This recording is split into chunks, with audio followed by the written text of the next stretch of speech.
Hello दोस्तों, आज हम पढ़ेंगे ऑल्टरनेट डिस्प्यूट रेजोल्यूशन, जिसे हम बोलते हैं एडीआर। देख लेते हैं ऑल्टरनेट डिस्प्यूट रेजोल्यूशन होता क्या है। Alternate dispute resolution is often referred to as ADR. It describes the way that parties can settle civil dispute with the help of independent third party and without need for formal court hearing। तो civil dispute की बात हम करें तो civil dispute होता है वह जब इंडिविजुअल वर्सेस इंडिविजुअल की बात हम कर रहे हैं।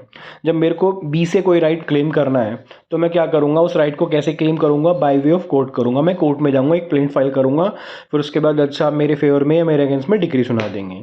और एडीआर की अगर हम बात करें तो एडीआर बोलता है कि without going to court you can settle your dispute by alternate dispute resolution mechanism. ठीक है, तो इसमें क्या होता है, हम कोर्ट में नहीं जाते, हम अपना जो डिस्प्यूट है वो बाहर रिजॉल्व कर लेते हैं, उसी को हम बोल देते हैं it is a alternate way. क्योंकि जब हम कोर्ट में जाएंगे तो हमें कोर्ट फीस देनी पड़ेगी और लॉयर भी एंगेज करना पड़ेगा, उसके अलावा बहुत टाइम लग जाएगा। लेकिन ऑल्टरनेट डिस्प्यूट रेजोल्यूशन हमें स्पीडी रेमेडी दिलाता है। इवन अगर हम सीपीसी की बात करें, सिविल प्रोसीजर कोड की, तो सिविल प्रोसीजर कोड के सेक्शन 89 में भी लिखा हुआ है कि अगर जज साहब को ये लगता है कि जो मेरे सामने कोई भी केस आया है और मैं इसे एडीआर के पास भेज सकता हूँ, ऑल्टरनेट डिस्प्यूट रेजोल्यूशन मैकेनिज्म के पास भेज सकता हूँ, तो मुझे वहाँ भेजना चाहिए।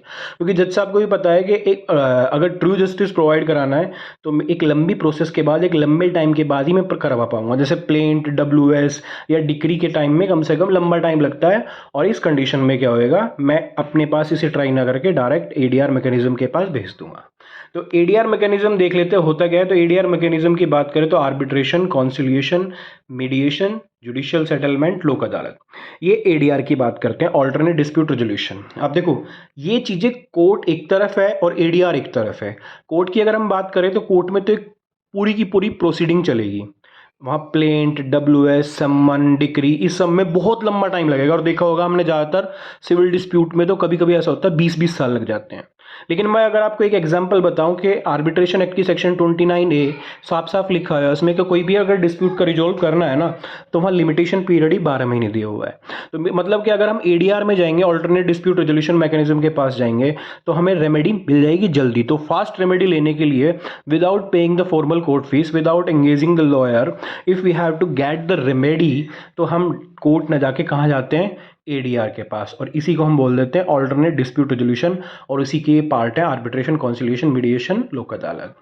अब उसके बाद देख लेते हैं आर्बिट्रेशन होता क्या है। तो आर्बिट्रेशन क्या होता है कि आर्बिट्रेशन एक act, arbitration and conciliation act 1996।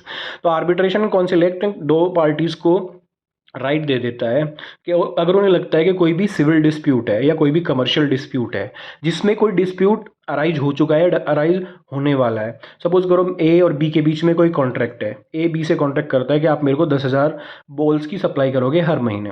उस कंडीशन में उन्हें लगता है कि अगर सब्सिक्वेंटली 1 साल या 2 साल बाद हमारे बीच में कोई डिस्प्यूट होता है तो हम कोर्ट नहीं जाएंगे, हम रेमेडी लेने के लिए कहाँ जाएंगे, आर्बिट्रेटर के पास जाएंगे।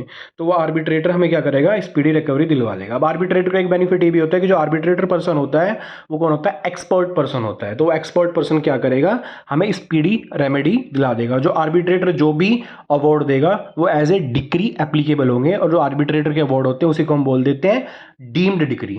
तो आर्बिट्रेटर एक पार्ट है ऑल्टरनेट डिस्प्यूट रेजोल्यूशन का, क्योंकि कोर्ट में तो मैंने बताया ना लंबा लंबा टाइम लगता है। आर्बिट्रेटर को कितने दिन में अपना अवार्ड देना पड़ेगा, जिसे हम बोलते हैं डीम्ड डिक्री, 12 महीने या हद से 18 महीने के अंदर अंदर से अपने अवार्ड देना पड़ेगा दोनों पार्टी को सुनने के बाद।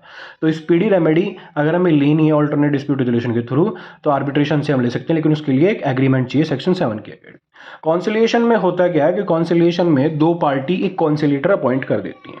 जब दोनों पार्टी एक कॉन्सिलेटर अपॉइंट कर देती है तो कॉन्सिलेटर क्या होता है, कुछ टर्म जो है ना लिखता है, कुछ टर्म्स बताता है।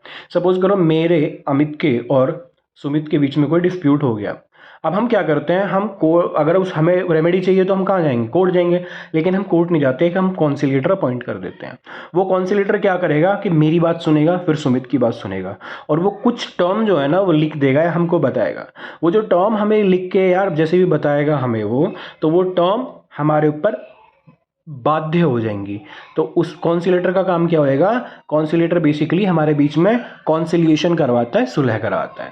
अब क्योंकि कॉन्सिलेटर को हमने अपॉइंट किया है, तो कॉन्सिलेटर ने जो हमें टर्म बताई थी वो हमारे ऊपर बाध्य हो जाएंगी। जैसे आर्बिट्रेटर ने अवार्ड दिया था वो हमारे ऊपर बाध्य हो जाता है, ऐसे ही कॉन्सिलेटर जो हमारे को टर्म बताता है वो बेसिकली हमारे बीच में कॉन्सिलिएशन करवाता है, सुलह करवाता है। तो जो उसने टर्म बताई वो हमारे ऊपर बाध्य हो जाएंगे, और ये भी स्पीडी रेमेडी का एक पार्ट है। उसके बाद है मीडिएशन।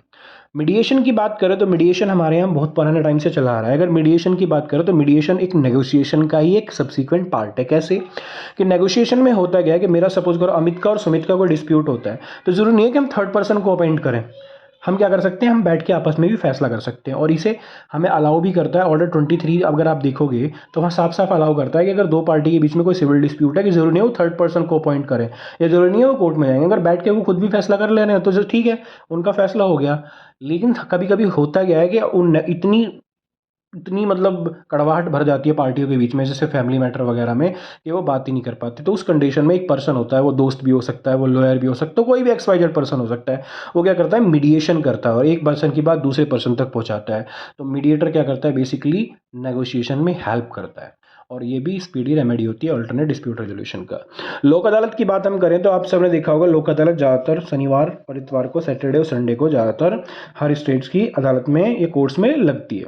अब लोक अदालत आया कहाँ है? लोक अदालत आया है लीगल सर्विस अथॉरिटीज एक्ट 1987 से।